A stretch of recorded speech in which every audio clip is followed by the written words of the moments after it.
Manang katapat panis yan sa'kin sapagkat panalo ay aking hangad. Mabigyan ng buhay, pangarap at hangarin na maging mahusay. Sa daang matira matibay, ang kailangan ko lang ay magsanay. Hindi na pwede na ako ay panghinaan, lahat ng harang ay aking sasagasaan. Walang mahirap kung hindi paglalaanan, lakas at tapang sa bawat laban. NBL, ito ang liga ng bayan, homegrown, handang makipagsabayan. NBL, ito ang liga ng bayan, nag-aalab ng pusong handang makipagsabayan. Pasok palagi ang bola, hindi naliligaw. Batang may galawan, kaya halimaw bumitaw. Bawat pagtira may kumpiyansa sa sarili, di mapigil ng marami, malupit na dumiskarte. Handang pakita sa mundo ang pagkakaiba, pag may pangarap handang makipagsabayan. Sa bawat larong walang humpay, kamay na gustong sumabay. Bawat sakit na may aray, kahit mapagod maglaway, gagawin ko ang lahat kahit ang kaya di sapat. Kahit ang pawis bumakatuloy pa din sa pag-angat, hindi ako mapipigilan lumipad. Ibibigay ko ang lahat sagad-sagad. Mabigyan ng buhay, pangarap at hangarin na maging mahusay. Sa daang matira matibay, ang kailangan ko lang ay magsanay. Hindi na pwede na ako ay panghinaan, lahat ng harang ay aking sasagasaan. Walang mahirap kung hindi paglalaanan, lakas at tapang sa bawat laban. NBL, ito ang liga ng bayan, homegrown, handang makipagsabayan. NBL, ito ang liga ng bayan, nag-aalab ng pusong handang makipagsabayan. Ang hirap handa kong daanan, hindi susukuan, dapat pag-usayan, tuloy-tuloy lang. Kakayanin ang lahat na harapin, kahit mahirap sisikaping abutin. Sa itaas ay tumingin, pagbutin ang lahat, ang bituin ay sungkitin. Mabigyan ng buhay, pangarap at hangarin na maging mahusay. Sa daang matira matibay, ang kailangan ko lang ay magsanay. Hindi na pwede na ako ay panghinaan, lahat ng harang ay aking sasagasaan. Walang mahirap kung hindi paglalaanan, lakas at tapang sa bawat laban. NBL, ito ang liga ng bayan, homegrown, handang makipagsabayan. NBL, ito ang liga ng bayan, nag-aalab ng pusong handang makipagsabayan. NBL, ito ang liga ng bayan, homegrown, handang makipagsabayan. NBL, ito ang liga ng bayan, nag-aalab ng pusong handang makipagsabayan.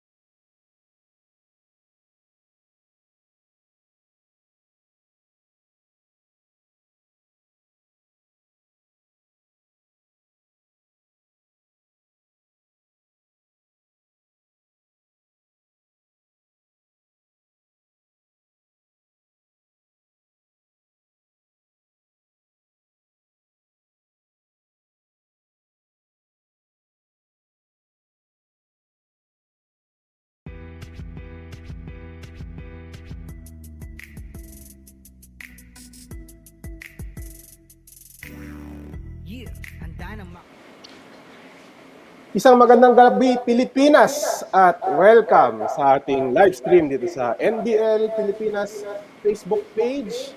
At ako po ang inyong lingkod, si Ruben Terrado. At kung natatanong ninyo, ba't tayo nag-live ngayon? Ay nalalapit na ang pagsisimula ng NBL season natin sa NBL Seniors. At ngayon ay gaganapin natin ang ating official draw at team launch.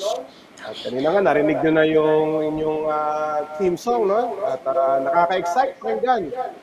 At nalalapit na kasi ang ating NBL season. And to tell us more about the coming conference, makakasama natin ang ating Executive Vice President, si Ms. Rose Montreal. At Ma'am Rose, welcome. Good evening sa iyo. Ito, malapit na po ang ating NBL Pilipinas. Kamusta po kayo? Hello, Ruben. Unang-una, on behalf of Chairman Celso O. Mercado, our Chairman President, our Vice President for Basketball Operations, and at the same time, our NBL Commissioner, isang magandang gabi at alam mo, Ruben, nakaka-excite, nakakatuwa. After 1.5 months, we're back. We're now going to our second conference of season 2023, our Chairman's Cup. And ayun, Ruben, maraming nakamiss, maraming nagtatanong. Eto na, this is it for everyone, for all our homegrown talents. Alright, ang NBL Season 2023 Chairman's Cup malapit nang magsimula. And Miss Rose, siguro simulan na natin. Bigyan mo naman kami ng details kung kailan mag-start ang ating conference at ang teams. Yeah, Ruben, we're looking at December 1 to start officially our Chairman's Cup. And then definitely ang main event natin, teaser lang to, Ruben. Our main event natin will be between Santa Rosa and Tatak Binyan. We'll definitely have a one-day tournament. One-day tournament where we'll be requesting all the 7 teams to be present, and then at the same time, Edward, together with his technical team, together with the table officials, will brief them. Kumbaga magkakaroon tayo ng clinic on that day at the same time after matapos natin yung ating one-day tournament para ma-brief lahat yung mga teams natin of additional rules that we will be implementing for this coming conference, specifically on rules natin sa flopping. So, yun muna yung ano natin, Ruben, yun muna yung teaser natin. And then, the reason why we're holding this live tonight is because just like last President's Cup, we had the pool draw where there are 4 teams who played under Group A and there are 3 teams who played under Group B. For this coming Chairman's Cup, we'll have 3 teams playing for Team A and we'll have 4 teams naman playing for Team B. And to preserve the integrity and the credibility of this pool draw, we decided to go live tonight to show everyone the result of the said pool draw.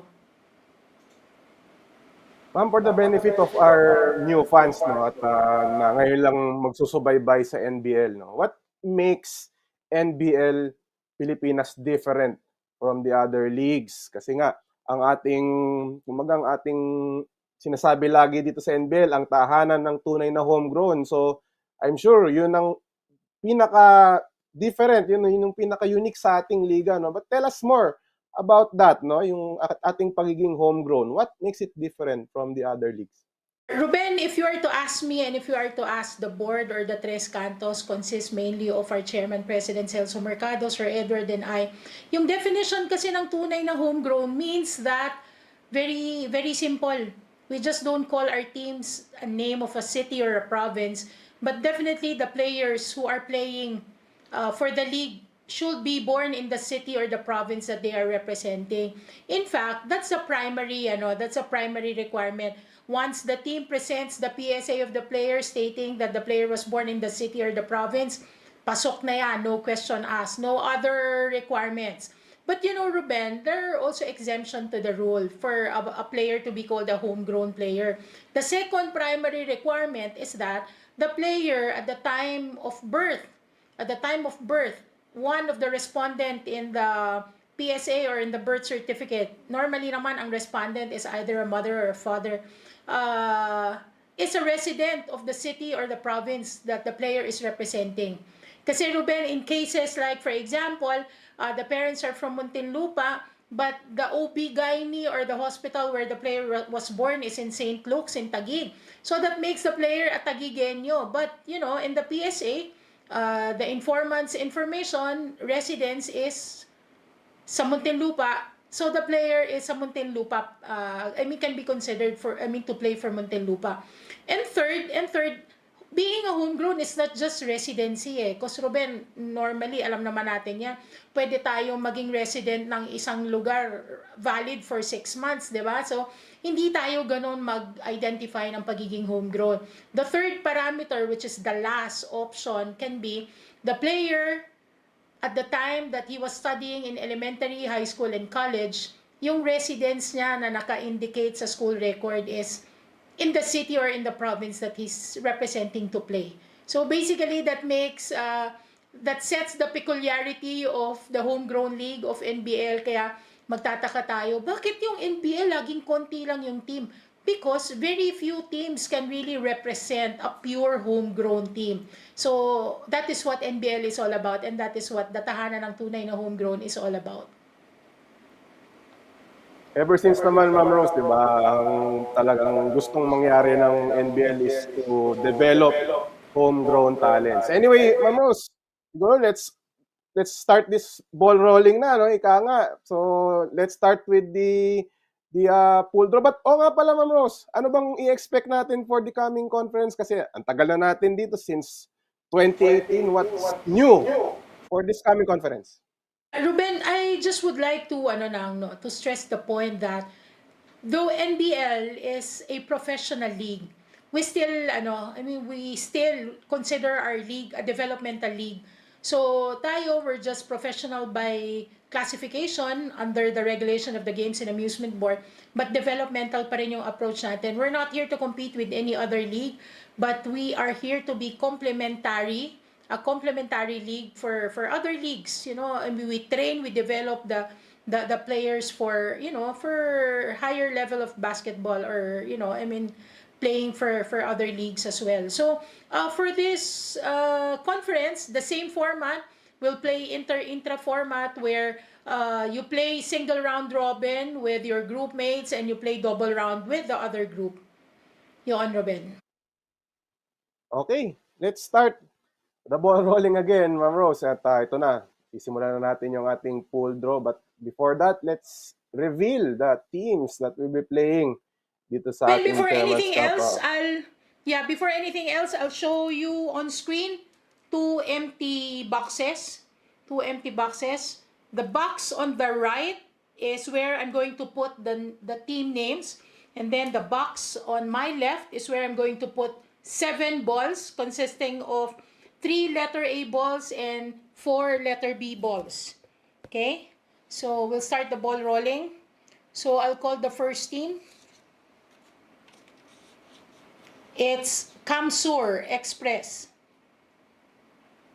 Our lone team from Bicol, Kamsur Express.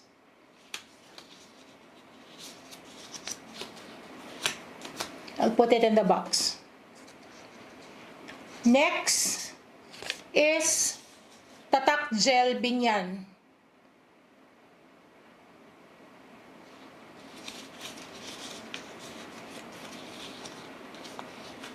I'll put it in the box. Next is Eridanus Santa Rosa.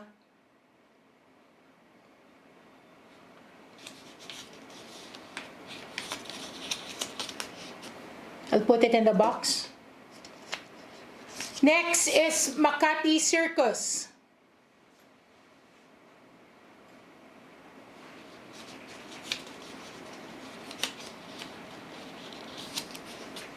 I'll put it in the box. Next is Muntinlupa Chiefs.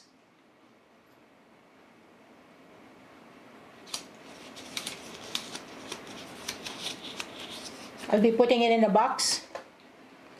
Second to the last is Sambales Eruption.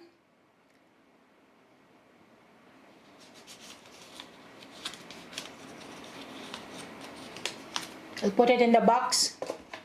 And last but not the least, our President's Cup champion, Taguig Generals. And also, by the way, Taguig Generals is our Chairman's Cup defending champions. Thank you, Com, for the whisper.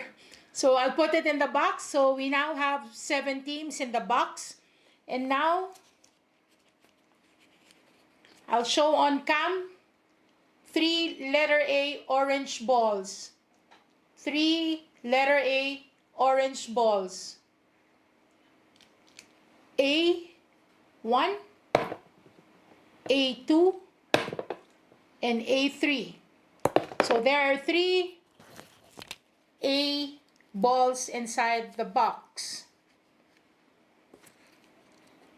Natetensyon ako sa direktor. Sandali lang. So I now have 4 orange letter Bs. I have now 4 orange balls na letter B. So 1, 2, 3, 4. So Ruben, can I start? Okay. Quick Okay. rundown lang tayo on the teams. Okay. Para ma-review lang natin. Again, the teams that will be participating this conference, Camsur Express, Tatak Gel, Binyan, Eridanus Santa Rosa, Makati Circus, Muntinlupa Chiefs, Sambales Eruption, and again, the Taguig Generals, the defending champions, sa ating Chairman's Cup. And now, let's go to the pool draw, Ma'am Rose. Okay, so I'll pick the first team. And the first team is Eridanus Santa Rosa. I'll pick a ball. Hindi ko nakikita yung ball, kinakapa ko lang. And Eridanus Santa Rosa will be playing under Group B. Eridanus Santa Rosa will be playing under Group B. Okay? Next team. Hindi ako nakatingin Next team is Makati Circus. Makati Circus. And Makati Circus is playing in Group A. Sorry nalilito ako sa camera dito pala. Makati Circus is playing in Group A. Next.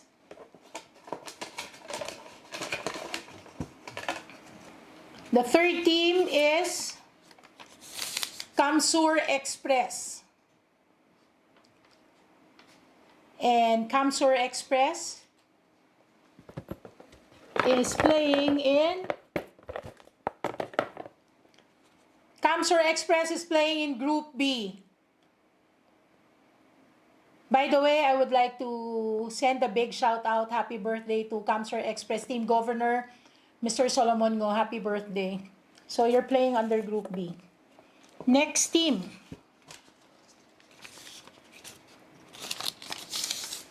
Sambales Eruption. And Sambales Eruption is playing in... They're playing in Group A. Okay. Next team.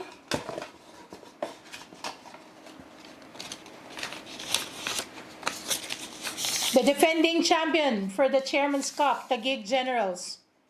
And Taguig Generals is playing in... Taguig Generals is playing in Group B. Okay. So we have 2 more.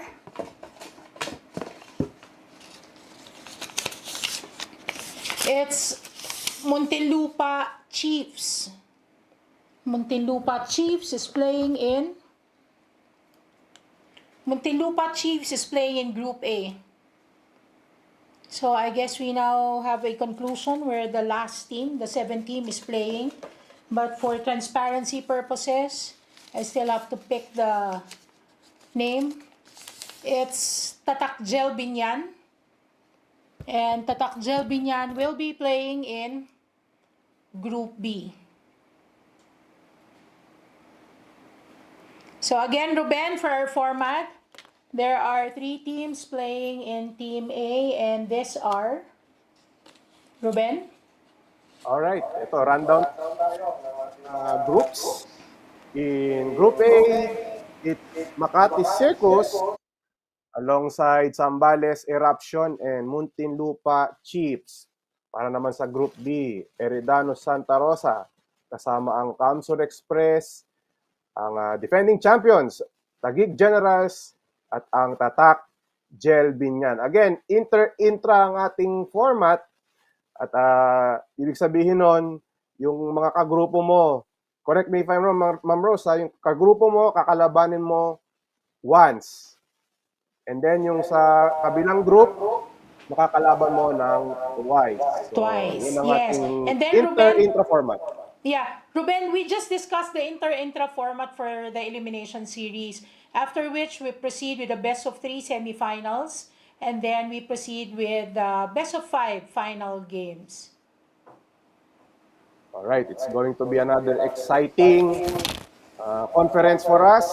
Lalo na yung tatak Jelvin yan again, looking to advance to the finals after reaching the semis. But again, yung Taguig going for actually parang a sweep of the season, and of course they're also defending their Chairman's Cup crown. But of course yung other teams like Kamsur who also made it to the semis last time nung President's Cup, also going for a final seat. So definitely a lot of storylines para sa ating Chairman's Cup. Before we end, Ma'am Rose, baka meron kang mga announcements pa.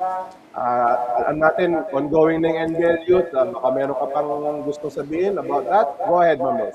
Actually, Ruben, marami pa akong gustong i-share. By January, we'll be launching a league. We'll do a league reveal. If not tomorrow, we'll do it in the opening day of the Chairman's Cup.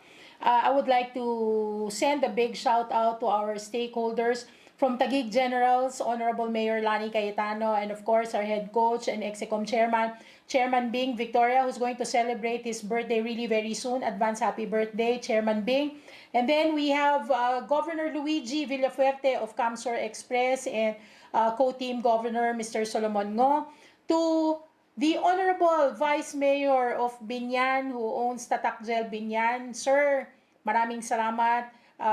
Also to the head coach, Coach Arizola, maraming salamat po.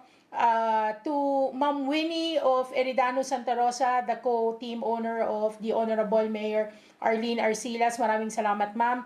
To Cap Brian Beran of Makati Circus, to the Zambales Eruption, and also to the Muntinlupa Chiefs. Of course, Ruben, allow me to thank very, very good friends who've been supporting us since day one, since we opened NBL in 2018. Of course, Mr. Joey Dial, maraming salamat, sir, for all the support that you've been extending sa tahanan ng tunay na homegrown. Spalding, our official tournament ball. Kruberg, of course, Chooks to Go, nag-iisang manok ng bayan, Gig Sportswear, and now we have LNJ Spa and Salon as one of our major sponsors.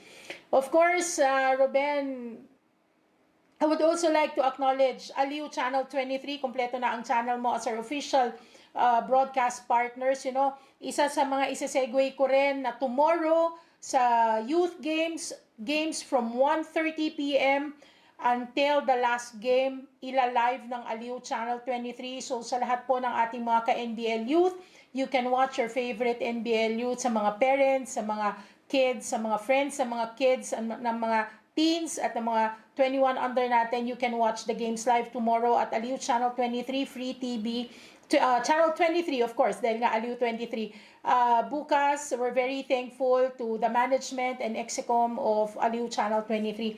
Yon, Ruben, walang hanggang pasasalamat sa lahat ng sumusuporta sa tahanan ng tunay na homegrown. Asahan nyo po na patuloy tayong magbibigay ng kaligayahan at patuloy na magbibigay ng pride ang mga homegrown players natin sa lahat ng city at provinces that they're representing to play. Yon, Ruben. Alright, thank you. Ang ating Executive Vice President, Ms. Rose Montreal, again, very exciting times for the NBL. December 1, ang opening ng ating Chairman's Cup for the NBL season 2023. Alright, that ends our live stream, and hopefully you'll join us on December 1 for the opening of the NBL Chairman's Cup. And again, stay tuned. Abangan ng ating mga posts sa Facebook for the details, yung ating opening schedule, as well as the other games after the opening rights on December 1. So that ends our live stream. Again, on behalf of our league officials and our hardworking production team, I'm Ruben Terrado. And again, itong NBL, ang tahanan ng tunay na homegrown. sa bayan. Kahit anong nakaharang handang tapakan. Bawat pawis na papatak, kada apak at yabag, may kahalong pangarap gustong maiangat. Larong aking pinag-usayan, walang pake kahit na malatayan. Kahit anong sabihin nila, wala akong pakialam sa lahat ng bagay. Alam nyo na ba, hindi nyo ako maikukumpara. Bawat laro sa aking kada pasa. Sa alab na puso laging aasa, handang sugurin ang lahat, tigante man ang katapat. Panis yan sa'kin sapagkat panalo ay aking hangad. Mabigyan ng buhay, pangarap at hangarin na maging mahusay. Sa daang matira matibay, ang kailangan ko lang ay magsanay. Hindi na pwede na ako ay panghinaan, lahat ng harang ay aking sasagasaan. Walang mahirap kung hindi paglalaanan, tapas at tapang sa bawat laban. NBL, ito ang liga ng bayan, homegrown, handang makipagsabayan. NBL, ito ang liga ng bayan, nag-aalap ng pusong handang makipagsabayan. Pasok palagi ang bola, hindi naliligaw. Batang may galawan, kaya halimaw bumitaw. Bawat pagtira may kumpiyansa sa sarili, di mapigil ng marami, malupit na dumiskarte. Handang pakita sa mundo ang pagkakaiba. Pag may pangarap, handang makipagsabayan sa bawat larong walang humpay kamay na gustong